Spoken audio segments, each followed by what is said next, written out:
നമ്മുടെ നിലമ്പൂർ എം.എൽ.എ ഊരിയ വാൾ താൽക്കാലം ഉറയിലിട്ടു എന്ന് കരുതി പവനായി ശവമായി എന്നൊന്നും പറയാറായിട്ടില്ല. അദ്ദേഹം പാർട്ടിയുടെ അഭ്യർത്ഥന മാനിച്ച് ഇനി മേലിൽ പരസ്യ പ്രസ്താവനകൾ നടത്തുന്നതല്ല എന്ന് സവിനയം നമ്മളെ അറിയിച്ചിട്ടുണ്ട്. സവിനയം എന്ന് പറഞ്ഞത് നമ്മളോടുള്ള വിനയമല്ല, നമ്മളോട് അദ്ദേഹത്തിന് പ്രത്യേകിച്ച് വിനയമില്ല, വിനയത്തിൻ്റെ ആവശ്യമില്ല, പാർട്ടിയോടുള്ള വിനയമാണ്. അദ്ദേഹം മുഖ്യമന്ത്രിക്കും പൊളിറ്റിക്കൽ സെക്രട്ടറിക്കും അതുപോലെ ക്രമസമാധാന ചുമതലയുള്ള ADGP അജിത് കുമാറിനുമെതിരെ ആരംഭിച്ച കുരിശുയുദ്ധം അത് ഇതുവരെ സമാപ്തിയിലെത്തിയിട്ടില്ല. അദ്ദേഹം അടുത്ത ഘട്ടത്തിൽ പ്രവേശിക്കാൻ പോവുകയാണ് എന്ന ഒരു ധാരണയാണ് പൊതുവെ നൽകിയിട്ടുള്ളത്. നേരെ മറിച്ച് മുഖ്യനോട് അനുഭവം പുലർത്തുന്ന ആളുകൾ പറയുന്നത് ഈ ധർമ്മയുദ്ധത്തിൽ മുഖ്യമന്ത്രി അദ്ദേഹത്തെ കാലെ പിടിച്ച് നിലത്തടിച്ചു എന്നാണ്. അതായത് PV അൻവറിനെതിരെ നിരവധി ക്രിമിനൽ കേസുകൾ ഇന്ത്യൻ ശിക്ഷാ നിയമത്തിലെ വിവിധ വകുപ്പുകളനുസരിച്ച് പല സ്ഥലങ്ങളിലും പെൻഡിംഗ് ആയിട്ടുണ്ട്.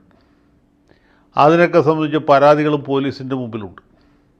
അതൊക്കെ ഊർജിതമായിട്ട് അന്വേഷിക്കാനും ആവശ്യമായാൽ ഇയാളെ പിടിച്ച് അകത്തിടാനും പിണറായി വിജയൻ പോലീസുകാർക്ക് വ്യക്തമായ നിർദ്ദേശം കൊടുത്തിട്ടുണ്ട്.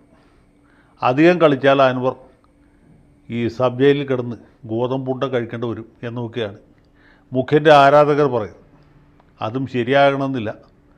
അങ്ങനെ പോലീസ് കേസിനെയോ അല്ലെങ്കിൽ അറസ്റ്റിനെയോ ജയിൽവാസത്തെയോ ഒന്നും ഭയപ്പെടുന്ന ആളല്ല PV അൻവർ എന്ന് നമുക്കറിയാം. അപ്പോൾ പിന്നെ വന്നിട്ട് പോയിട്ടും എന്താണ് ബാക്കിയെന്ന് വെച്ചാൽ മുഖ്യമന്ത്രി ഇദ്ദേഹത്തിനെതിരെ പത്രസമ്മേളനം നടത്തുന്നു. അദ്ദേഹം അന്ന് വൈകുന്നേരം അതിന് തിരിച്ചടി നൽകുന്നു. പിറ്റേ ദിവസം പാർട്ടിയുടെ സംസ്ഥാന സെക്രട്ടേറിയറ്റ് കഥനരസം കരകവിയുന്ന ഒരു അഭ്യർത്ഥന പുറപ്പെടുവിച്ചു. ബഹുമാനപ്പെട്ട PV അൻവർ ഇടതുപക്ഷ ജനാധിപത്യ മുന്നണിയുടെ ലേബലിൽ ജയിച്ച് MLA ആയ ആളാണ്. അദ്ദേഹത്തിന് ഇടതുപക്ഷ പ്രസ്ഥാനം എങ്ങനെയാണ് പ്രവർത്തിക്കുന്നതെന്ന് അറിയാം. അതിൻ്റെ ചില പ്രാഥമിക മര്യാദകളുണ്ട്, അച്ചടക്കമുണ്ട്. ഇതൊന്നുമില്ലാതെ മീതയ്ക്ക് മീതെ സർക്കാരിനെയും മുന്നണിയെയും പാർട്ടിയെയും പ്രതിക്കൂട്ടിലാക്കുന്ന രീതിയിൽ പത്രപ്രസ്താവനകൾ നടത്തുന്നത് ശരിയല്ല. അതുകൊണ്ട് അതിൽ നിന്ന് പിന്തിരിയണമെന്ന് എത്രയും ബഹുമാനപ്പെട്ട അൻവർ മുതലാളിയോട് ഈ പാവങ്ങളുടെ പാർട്ടി താണ് വീണ് കേണ് അപേക്ഷിക്കുകയാണ്. ഇതായിരുന്നു ആ പത്രപ്രസ്താവനയുടെ ചുരുക്കം. അത് വായിച്ചപ്പോൾ അൻവറിൻ്റെ കരളലിഞ്ഞു പോയി. ഈ പാവങ്ങളുടെ പാർട്ടി ഇതുപോലെ ബുദ്ധിമുട്ടിക്കുന്നത് ശരിയല്ലെന്ന് പുള്ളിക്ക് തോന്നി. അതുകൊണ്ട് പുള്ളി ഉന്നയിച്ച വിഷയങ്ങളൊക്കെ അവിടെ പൊതുസമൂഹത്തിൽ തന്നെ ഉണ്ട്. അദ്ദേഹം അതിൽ നിന്ന് ഒരു തരി പോലും പിന്മാറാൻ ഉദ്ദേശിച്ചിട്ടില്ല, പിന്തിരിയാൻ ഭാവമില്ല. പക്ഷേ താൽക്കാലികമായി വെടിനിർത്താൻ തീരുമാനിച്ചിരിക്കുകയാണ്. ഇനിയിപ്പോൾ മുഖ്യമന്ത്രിയുടെ കളത്തിലാണ് പന്തള്. അന്വേഷിക്കട്ടെ, അന്വേഷിച്ച് റിപ്പോർട്ട് കിട്ടുന്ന മുറയ്ക്ക് മറ്റ് നടപടികളിലേക്ക് പോകണോ വേണ്ടോ എന്ന് അദ്ദേഹം തീരുമാനിക്കും. അദ്ദേഹത്തിന് പോകാനൊന്നുമില്ല, തൊമ്മന് പോയാൽ തൊപ്പിപ്പള എന്ന് പറഞ്ഞ പോലെയാണ് അൻവറിനെ സംബന്ധിച്ചുള്ള MLA എന്നൊന്നും പറഞ്ഞാൽ അത്ര വലിയ എന്താണ് എടുത്താൽ പോകാത്ത ഒരു പദവിയൊന്നുമല്ല. അദ്ദേഹത്തിൻ്റെ ഒരു നിലവാരം അനുസരിച്ച് നോക്കുമ്പോൾ MLA അത്ര വലിയൊരു സംഭവമല്ല. കേരളത്തിൽ മന്ത്രിയോ മുഖ്യമന്ത്രിയൊക്കെ തന്നെ ആകാൻ യോഗ്യതയുള്ള ആളാണ് PV അൻവർ. അതുകൊണ്ട് MLA സ്ഥാനം എന്നൊന്നും കേട്ട് പേടിക്കേണ്ട ആവശ്യമില്ല. മാത്രമല്ല പുള്ളി സ്വതന്ത്രനാണ്. കൂറുമാറ്റ നിരോധന നിയമം പോലും അൻവറിന് ബാധകമല്ല. നിയമസഭയുടെ കാലാവധി കഴിയുന്നവരെ PV അൻവർ MLA ആയിട്ട് തുടരും. അത് കഴിഞ്ഞ് പുള്ളി വേണമെങ്കിൽ കോൺഗ്രസ്സിലോ മുസ്ലിം ലീഗിലോ അറ്റകൈക്ക് BJPയിലോ ചേരാനും മടിക്കുകയില്ല. കാരണം സ്വതന്ത്രന്മാരായ അങ്ങനെ പല സൗകര്യങ്ങളുമുണ്ട്. ഏത് പാർട്ടിയിലേക്ക് വേണമെങ്കിൽ പോവാം. മഞ്ഞളാങ്കുഴി അലി പോയത് മുസ്ലിം ലീഗിലേക്കാണ്, KS മനോജ് പോയത് കോൺഗ്രസ്സിലേക്കാണ്, അബ്ദുള്ളക്കുട്ടി പോയത് കോൺഗ്രസ്സിലേക്കാണ്. ഇനി അൻവറിന് അദ്ദേഹത്തിൻ്റെ മാതൃസംഘടനയായ കോൺഗ്രസ്സിലേക്ക് പോവാം. അതല്ലെങ്കിൽ നമ്മുടെ കാലിക്കറ്റ് യൂണിവേഴ്സിറ്റി വൈസ് ചാൻസലറായിരുന്ന അബ്ദുൾ സലാം പോയ പോലെ, അല്ലെങ്കിൽ അബ്ദുള്ളക്കുട്ടി തന്നെ അടുത്ത ചാട്ടത്തിൽ ചാടിയ പോലെ BJPയിലേക്ക് പോവാം. അവർ രണ്ട് കൈ നീട്ടി സ്വീകരിക്കും. അതോടെ ഇപ്പോൾ ഈ സുരേന്ദ്രനും ശശികല ടീച്ചറൊക്കെ അൻവറിനെ പറ്റി പറഞ്ഞിട്ടുള്ള എല്ലാ പള്ളു വർത്തമാനങ്ങളും പൂർവ്വകാല പ്രാബല്യത്തോടെ അവർ പിൻവലിക്കും. അങ്ങനെയൊക്കെ ചെയ്യാനുള്ള സൗകര്യങ്ങളും സംവിധാനങ്ങളൊക്കെ നമ്മുടെ രാഷ്ട്രീയത്തിലുണ്ട്. ഏതായാലും അൻവർ എങ്ങോട്ട് പോകും എന്ന് പറയാൻ നമുക്ക് സമയമായിട്ടില്ല. അദ്ദേഹം ധൈര്യസമേതം ഇടതുപക്ഷത്ത് ഉറച്ചു നിൽക്കുകയാണ്. പ്രത്യക്ഷത്തിൽ ആരും അൻവറിന് പിന്തുണയുമായിട്ട് വന്നിട്ടില്ല. ആകെ വന്നിട്ട് പോയിട്ടും നമ്മുടെ കായംകുളം MLA U പ്രതിഭ മാത്രമാണ് അൻവറിൻ്റെ പ്രതിഭയെ തിരിച്ചറിഞ്ഞ് ഒരു ഫേസ്ബുക്ക് പോസ്റ്റ് വഴിക്ക് പുള്ളിയെ പിന്തുണച്ച്. അൻവർ ഉയർത്തിയ വിഷയങ്ങൾ തീർത്തും കാലിക പ്രസക്തിയുള്ളതാണ്. അതിൽ പാർട്ടിയുടെ സത്വര നടപടി ആവശ്യമുണ്ട്. മാത്രമല്ല ADGP അജിത് കുമാറിനെ തൽസ്ഥാനത്ത് നിന്ന് മാറ്റാൻ പാർട്ടി നിർബന്ധിതമാകണം എന്നൊക്കെയാണ് പ്രതിഭ സഖാവ് പറയുന്നത്. ഏതായാലും അൻവറിൻ്റെ പ്രതിഭയെ തിരിച്ചറിയാനുള്ള പ്രതിഭ നമ്മുടെ പ്രതിഭയ്ക്കുണ്ട് എന്നുള്ളതാണ് ഏറ്റവും സന്തോഷകരമായിട്ട് കാര്യം. പാർട്ടിക്കകത്തുള്ള ബാക്കി ബുദ്ധിജീവികൾക്കൊക്കെ അൻവറിനോട് ഉള്ളുകൊണ്ട് അനുഭാവമുണ്ട്. മിക്കവരും തന്നെ അത് പറയാൻ ധൈര്യപ്പെടുന്നില്ല എന്ന് മാത്രമേ ഉള്ളൂ. കാരണഭൂതൻ കഴുത്ത് വെട്ടിയാലോ എന്ന് പേടിച്ചിട്ട് ആരും അൻവറിനെ പരസ്യമായിട്ട് പിന്തുണയ്ക്കുന്നില്ല.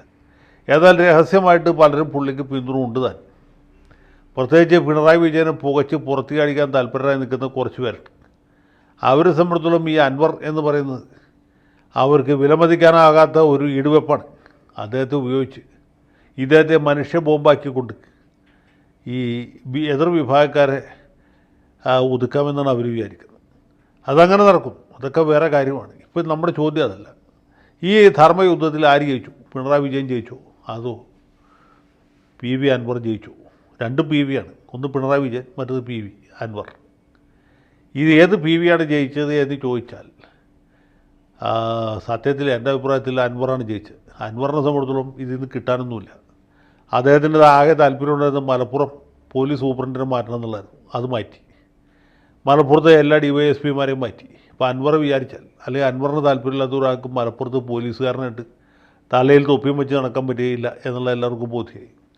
പിന്നെ അദ്ദേഹം ADGP അജിത് കുമാറിനെ മാറ്റണം എന്നാവശ്യപ്പെട്ടു. അതൊന്നും പുള്ളിയെ സംബന്ധിച്ചിടത്തോളം അത്ര പ്രധാനപ്പെട്ട കാര്യമല്ല. പൊളിറ്റിക്കൽ സെക്രട്ടറിയായിട്ട് P ശശി ഇരുന്നാലെന്താണ്, പുത്തലത്ത് ദിനേശൻ ഇരുന്നാലെന്താണ്, ജോൺ ബ്രിട്ടാസ് ഇരുന്നാലെന്താണ്, ആരിരുന്നാലും എന്താണ്, അതൊന്നും പുള്ളിയെ ബാധിക്കുന്ന വിഷയമല്ല. പുള്ളിയുടെ ഇമ്മീഡിയറ്റ് ആയിട്ടുള്ള ഉദ്ദേശങ്ങൾ നിറവേറി. മലപ്പുറം SPയും DYSPമാരും ഒക്കെ പോയി. ഇദ്ദേഹത്തോട് ബഹുമാനമില്ലാത്ത ഒരാഗ്വിന് മലപ്പുറം ജില്ലയിൽ തുടരാൻ പറ്റുകയില്ല. അത്രത്തോളം വിജയിച്ചു. പിന്നെ മുഖ്യമന്ത്രിയെ സംബന്ധിച്ചിടത്തോളം പുള്ളി ഈ ആരോപണങ്ങൾ ഉന്നയിച്ചുകൊണ്ട് എന്ത് സംഭവിച്ചു? മുഖ്യന് വലിയ ക്ഷീണം സംഭവിച്ചു, വലിയ ക്ഷതമുണ്ടായി. ഈ MR അജിത് കുമാറിനെ പറ്റിയും P ശശിയെ പറ്റിയും പറഞ്ഞ കാര്യങ്ങളിൽ ഏതാണ്ട് 80 അല്ലെങ്കിൽ 85% സത്യമാണെന്നുള്ള എല്ലാവർക്കും നേരത്തെ അറിയാം. ഈ വിഷയം K സുധാകരൻ നേരത്തെ ഉന്നയിച്ചിട്ടുള്ളതാണ്, K സുരേന്ദ്രൻ നേരത്തെ ഉന്നയിച്ചിട്ടുള്ളതാണ്, VD സതീശൻ പലതവണ ഉന്നയിച്ചിട്ടുള്ളതാണ്. പക്ഷേ ആരും ഗൗനിച്ചില്ല. പക്ഷേ അൻവർ പറഞ്ഞപ്പോൾ അതിന് വിശ്വാസ്യതയുണ്ട്. കാരണം അദ്ദേഹം ഭരണപക്ഷ MLA ആണ്. അദ്ദേഹത്തിൻ്റെ വാക്കുകൾക്ക് പൊതുസമൂഹം വലിയ വില കൽപ്പിക്കും. അൻവർ പറയുന്നത് സത്യമാണ്, അൻവർ പറയുന്നതേ സത്യമുള്ളൂ എന്ന് വിചാരിക്കുന്ന ആളുകളുടെ എണ്ണം ദൈനംദിനാടിസ്ഥാനത്തിൽ കൂടിക്കൊണ്ടിരിക്കുകയാണ്. അപ്പോൾ അൻവറിനെ പാർട്ടിയിൽ നിന്നും മുന്നണിയിൽ നിന്ന് പുറത്താക്കാം. പക്ഷേ അദ്ദേഹം ഉന്നയിച്ച ചോദ്യങ്ങൾ ഇവരെ നോക്കി കൊഞ്ഞനം കാണിച്ചുകൊണ്ട് ഇവിടെ തന്നെ തുടരും. ഇതാണ് സംഭവിച്ചിട്ടുള്ളത്. പിണറായി വിജയനുണ്ടായ പ്രതിച്ഛായ നഷ്ടം എന്ന് പറയുന്നത് ഭയാനകമാണ്. പ്രത്യേകിച്ച് അദ്ദേഹത്തിൻ്റെ മതേതര പ്രതിച്ഛായക്കേറ്റുള്ള കളങ്കം എന്ന് പറയുന്നത് ചില്ലറയല്ല. ഇദ്ദേഹത്തിൻ്റെ ദൂതനായിട്ട് ADGP RSS നേതാക്കളെ പോയി കണ്ടു എന്നുള്ള ആരോപണത്തിന് തൃപ്തികരമായ ഒരു മറുപടിയും പറയാൻ പിണറായി വിജയൻ ഈ സെക്കൻഡ് വരെ സാധിച്ചിട്ടില്ല. അതുകൊണ്ട് തന്നെ പാർട്ടിയിൽ വലിയൊരു വിഭാഗം, അതിൽ തന്നെ സൈബർ സഖാക്കൾ തീർച്ചയായിട്ടും അൻവറിനെ പിന്തുണയ്ക്കുന്നവരാണ്. പിണറായി വിജയൻ ഇടതുപക്ഷത്തിൻ്റെ മഹിത പാരമ്പര്യത്തിന് കളങ്കം ചാർത്തി എന്ന് വിചാരിക്കുന്നവരാണ്. അപ്പോൾ അങ്ങനെയുള്ള വിഭാഗത്തിൻ്റെ പിന്തുണ തീർച്ചയായിട്ടും അൻവറിനുണ്ട്. മറിച്ച് പിണറായി വിജയൻ്റെ സ്ഥിതി പരിങ്ങലിലായിരിക്കുകയാണ്. ഇത്ര വലിയ വിവാദമൊക്കെ ഉണ്ടായി. തൽക്കാലം അൻവർ വെടി നിർത്തി. ഇനിയൊരു പക്ഷേ അദ്ദേഹം വെടി പൊട്ടിക്കുകയില്ല എന്ന് വരാം. പക്ഷേ അദ്ദേഹം ഉയർത്തിയ വിഷയങ്ങൾ അവിടെ നിൽക്കല്ലേ. അതിന് തൃപ്തികരമായ മറുപടി കൊടുക്കാൻ മുഖ്യമന്ത്രിക്കാവട്ടെ അദ്ദേഹത്തിൻ്റെ പാർശ്വവർത്തികൾക്കായിട്ട് സാധിച്ചിട്ടില്ല. അപ്പോൾ ഇങ്ങനൊരു പരിണതിയിൽ നിൽക്കുമ്പോൾ PV അൻവർ തോറ്റിട്ടില്ല എന്നാണ് എൻ്റെ അഭിപ്രായം. തോറ്റത് പിണറായി വിജയനാണ്. അല്ലെങ്കിൽ മാർക്സിസ്റ്റ് പാർട്ടിയുടെ ധാർമ്മിക മൂല്യങ്ങളാണ്, ജനാധിപത്യത്തെക്കുറിച്ചുള്ള സങ്കല്പമാണ്. ഇതെല്ലാം തകർന്ന് തരിപ്പണമായി. ഏതാണ്ട് സോളാർ കേസ് വന്നപ്പോൾ ഉമ്മൻചാണ്ടിക്കുണ്ടായ പോലത്തെ പ്രതിച്ഛായ നഷ്ടമാണ് ഇപ്പോൾ ഈ PV അൻവർ എപ്പിസോഡിന് ശേഷം പിണറായി സഖാവിനുണ്ടായിട്ടുള്ളത്.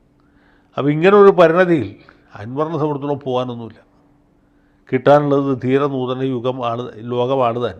അതുകൊണ്ട് ഈ യുദ്ധത്തിൽ തൽക്കാലം അൻവർ ജയിച്ചതായിട്ട് പ്രഖ്യാപിക്കാൻ ഞാൻ ആഗ്രഹിക്കുന്നു. പിണറായിസ്റ്റുകൾക്ക് ഇതിനോട് വിയോജിക്കാനുള്ള എല്ലാ സ്വാതന്ത്ര്യമുണ്ട്, അത് ഞാൻ അംഗീകരിക്കുമ്പോൾ തന്നെ ഈ യുദ്ധത്തിൽ ജയിച്ചത് അൻവറാണ്. യുദ്ധത്തിൽ നെഞ്ചടിച്ച് വീണത് നമ്മുടെ മുഖ്യമന്ത്രി സഖാവ് പിണറായി വിജയനാണ്.